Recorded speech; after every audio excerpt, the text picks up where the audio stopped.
We know something about your engagement in the Indian peace movement, your trust in conviviality and informal education, taken from the teaching of philosopher Ivan Illich. You're believing in that solidarity and social participation are necessary, and your work in ethical business. We have the perception that of a deep coherence between your previous activity and your current engagement in fair trade and the way you believe in it. Do you think that fair trade was and is a useful and concrete tool to put into practice your ideals? To me, I see fair trade as a very logical extension of my convictions about how society and about how economy should be organized. And I see business as a concrete tool to realize social objectives. Therefore, fair trade to me is an expression of what I would call a solidarity economy. Exchange of goods and services has happened since time immemorial. But it is important for social life to ascribe to economics its proper place in the scheme of things.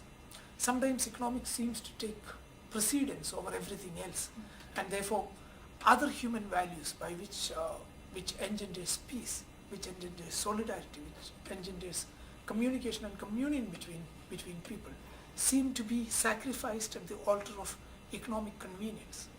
I believe ethical businesses can actually go a long way in basically ensuring that the social values of human life find its pride of place, and it actually tells economics or shows economics its proper place in the ordering of human life and economic activity. And therefore fair trade to me is basically an extension of my convictions, be it in education, be it in ordering society. I believe a fair price for primary producers of goods and services is a primary condition to engender peace.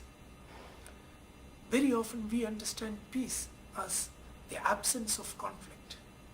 But more often than not, the absence of conflict can often be an acceptance of very inhuman conditions. Therefore, peace, true peace is achieved only when you truly engage with communities and you ensure that human rights are respected, the rights of producers and the rights of workers are respected, and we are able to look at society as one where there is more equity and justice in the way we order life. Therefore, I believe, yes, my convictions find true reflection in fair trade. But Elements is a private company. And so how can a private enterprise uphold the ethical principles? How does this work in practice?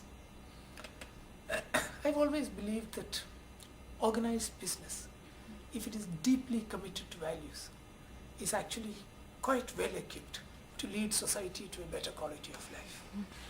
Now, this is something that I've believed even from my initial days in my first forays into business, when I worked in an ethical company, and that company believed this as their credo.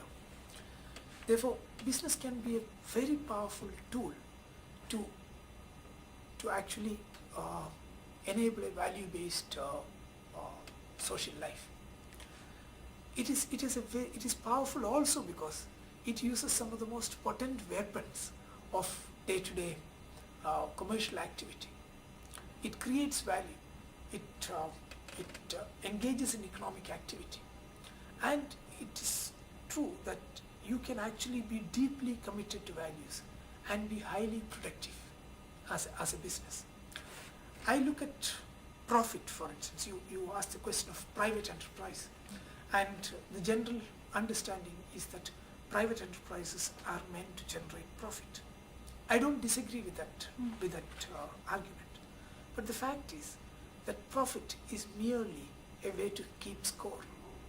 The game is more important than the scoreboard. Therefore, profit to me is not the be-all and end-all of business. Profit is merely a measure of, or should be a measure of, your efficiency. Now, we talk of the cost of doing business. We talk of the cost of land, which is rent. We talk of the cost of labor, which is wages. We talk of the cost of capital, which is actually profit.